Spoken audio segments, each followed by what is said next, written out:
Chapter 15. This Heart, Trapped in Chitin. When Chrysalis awoke the following morning, she found herself refusing to open her eyes for several minutes, wishing with everything in her that she was back on Tone's couch or in her bed in that hotel in Baltimore. She didn't want to open her eyes and see the cave she had hidden herself away in. She didn't want to remember how her own cowardice and stupidity had gotten Toneshift hurt. She didn't want to face the day that could possibly bring her news that he hadn't made it. A draft passed through the cave at about the same time a drop of moisture fell from the top of it and hit her on the neck.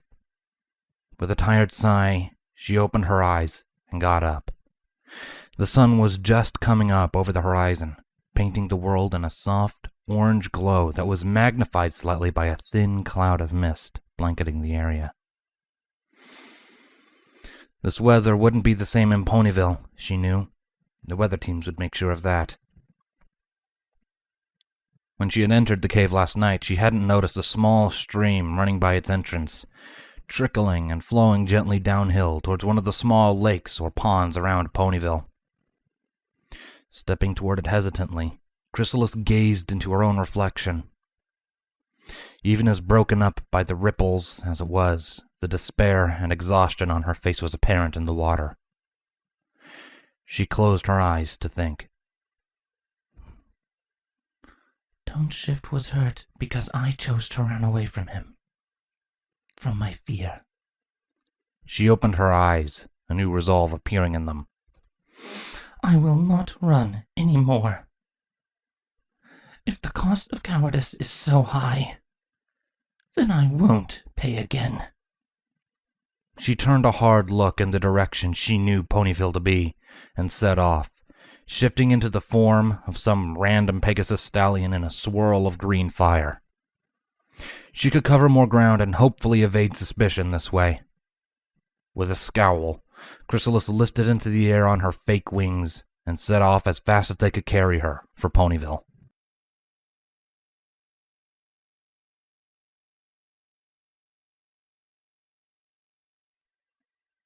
Upon her return, Chrysalis had been rather surprised to see everything quite calm. Twilight had no doubt let every pony know that the former changeling queen was in the area, and yet the town seemed as tranquil and peaceful as ever. She didn't let her guard down, though, moving casually through the streets while keeping her wits about her until Tone's house came into view. A pang of guilt shot through her, but she ignored it for now. She hid next to the house, waiting for all of the ponies in the area to be out of earshot and eyeshot. When she was sure she was safe, she slid back into the disguise of Wildwood Luster and teleported into Tone's house. As the reverberations of the spell's sound faded into the silence within the residence, Chrysalis stood still, eyes turned down. With a wince, she shifted back into her true self before looking around.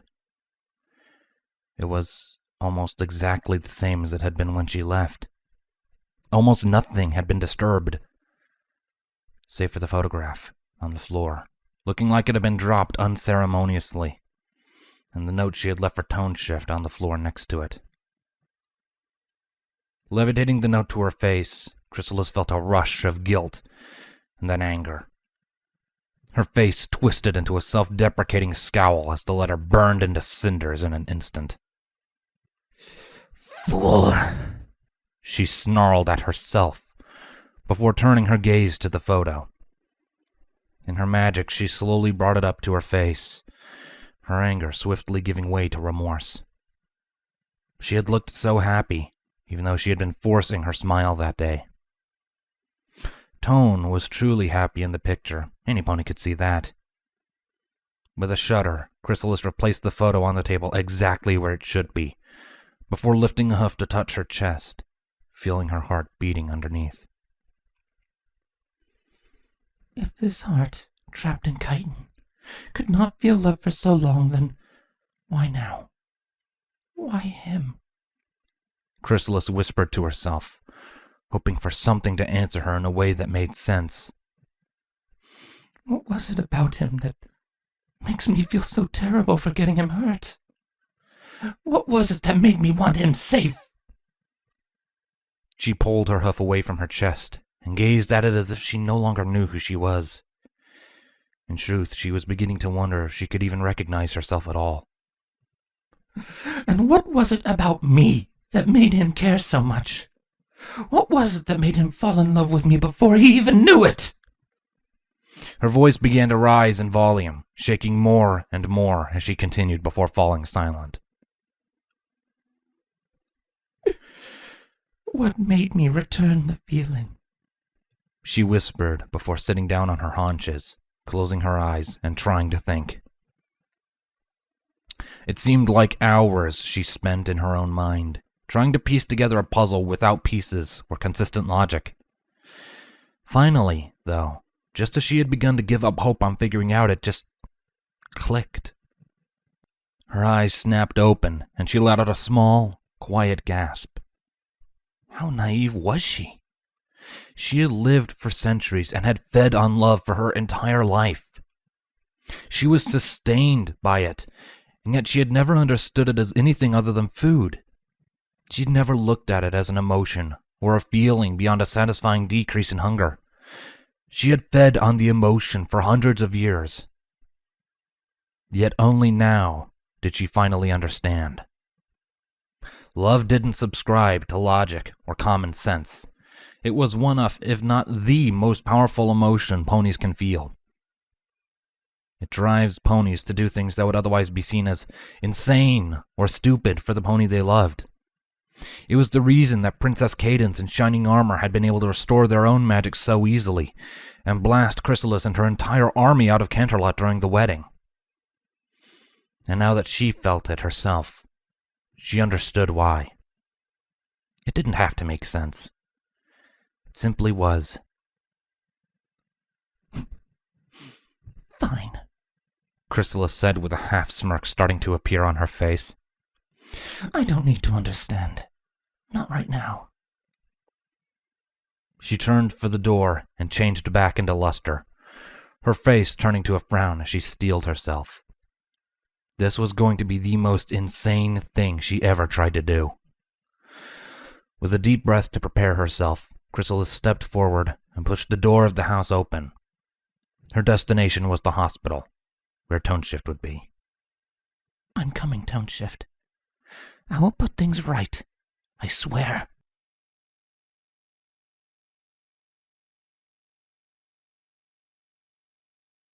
Luster kept her eyes dead ahead as the hospital seemed to get bigger and more intimidating the closer she became. But her fears could go buck themselves. She had a job to do and she was going to do it. With another deep breath to calm her mind, Luster gently pushed the door open to the entrance lobby. The mare behind the receptionist counter glanced up and gave a friendly, if practiced, smile. Hello, what can I do for you? I'm here to visit some pony, Luster said simply, coming to a stop at the counter and looking at the mare seriously. Okay then, who are you here to see? Toneshift. The mare bit her lip as soon as she heard that. Oh, I'm very sorry, miss, but he's not receiving visitors right now, and I'm not taking no for an answer. It's kind of my fault he's here at all. I have to make up for my mistakes, Luster said, her eyes lowering and some of her guilt slipping into her voice. The mare looked thoughtful for a moment. Well, what's your relation to him? Luster looked down for a moment, closing her eyes to say it. Just some pony that cares about him more than I ever thought possible. What's your name? Wildwood Luster. The mare's ears instantly shot up, her eyes widening for a moment before she cleared her throat. Oh, really? Oh, well, in that case, follow me. I'll take you to him. Luster looked at the mare incredulously. Huh? Just like that? It's fine, miss. Wildwood Luster is the name of the pony allowed to see him at any time, so as long as the doctors aren't working on him. The mare said with an almost knowing smile before stepping out from behind the desk. Follow me, please. Lester was understandably confused, instantly raising her guard. She complied, though, following the mare through a set of doors and through the building. They were on the second floor when they came to Tone's room. The mare paused and put a hoof to Lester's shoulder before she entered. I should probably warn you, Miss Lester. Toneshift is not in good shape. He's stable, but, well, it's not a pleasant sight. Brace yourself, she said gently, but firmly, earning a solemn nod from Lester before the mare stepped back to let her in. With one last deep breath, Lester placed a hoof on the door and pushed it open. The sight that awaited her within was breathtaking. Toneshift was covered in countless places by bandages and stitches, presumably where the doctors had closed off incisions after opening up to remove shards and splinters of his broken bones. His foreleg was hooked up to an IV, and numerous other contraptions and devices were hooked up to him and keeping him alive, monitoring his heart rate. His broken hind leg was in a cast and rested at a slight angle above him, held up and tied to hold it still. Take as long as you need, the mare said softly, closing the door behind Lester to give her some privacy. She didn't even notice. Her ears were flat against her head, and her breath caught in her throat, and her eyes were misting up. Wordlessly, she slowly approached the bed, every step of her hooves sounding like a thunderclap in the otherwise silent room. The beeping of the heart monitor went unheard. Tone's face was scrunched in a look of discomfort, a bandage wrapping over his left eye. Lester sat down next to the bed before shedding her disguise. Let them see her. She didn't care anymore. Hi, Tone, she said weakly in a choked voice, reaching a hoof out to touch his own. I'm sorry I wasn't here sooner. Sneaking through Ponyville isn't exactly easy. I made it without problems, though, and now I'm here. She bit back a sob.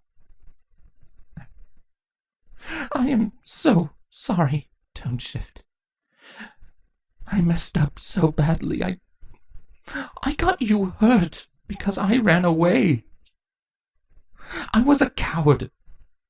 I should have stayed, but I didn't. You came after me. You found me fighting that damn Ursa. You gave me strength, but you got yourself hurt in the process. She couldn't keep going. The emotions were becoming too much to talk through. She closed her eyes and sniffled, struggling to hold back her tears. I am just so sorry, don't you? I'm so sorry. Please forgive me. She couldn't take it anymore. Chrysalis rested her face against her forelegs on the side of the bed, crying openly as it all came spilling out. To her, it felt like an eternity just sitting there, crying helplessly next to him. Finally, she opened her eyes and looked at his unmoving form. She sat bolt upright, her face going blank as she focused. No more. Her horn began to glow with magic. No more hiding. A soft, green glow began to envelop Toneshift's body. No more disguises. The heart monitor began to beat faster as she set her spell into motion. No more running. Beneath the bandages and flesh, Chrysalis could tell that his bones had been put back into place. They were just waiting for a doctor trained in healing magic to fix them entirely, it seemed. No more lying. No lying to you. No lying to them. And especially no lying to myself. The spell went off, the room filling with a bright green light, the beeping reaching a climax before starting to return to normal speeds. Chrysalis closed her eyes, and alarmed voices could be heard outside the door, drawing closer. It's time for me to be honest.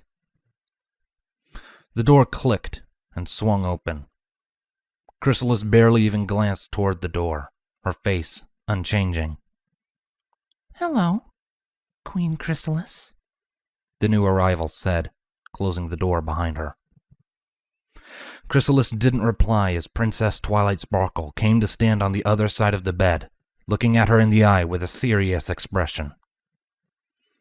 We have some things to discuss.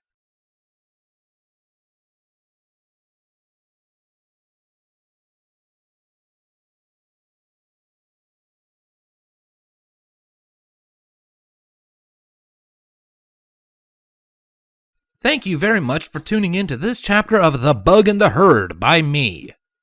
If you enjoyed any of what you heard, please consider leaving a like. If you're not already, consider subscribing. And if you're really feeling incredibly generous and really want to support me in what I do, then there's a link to my Patreon down in the description below.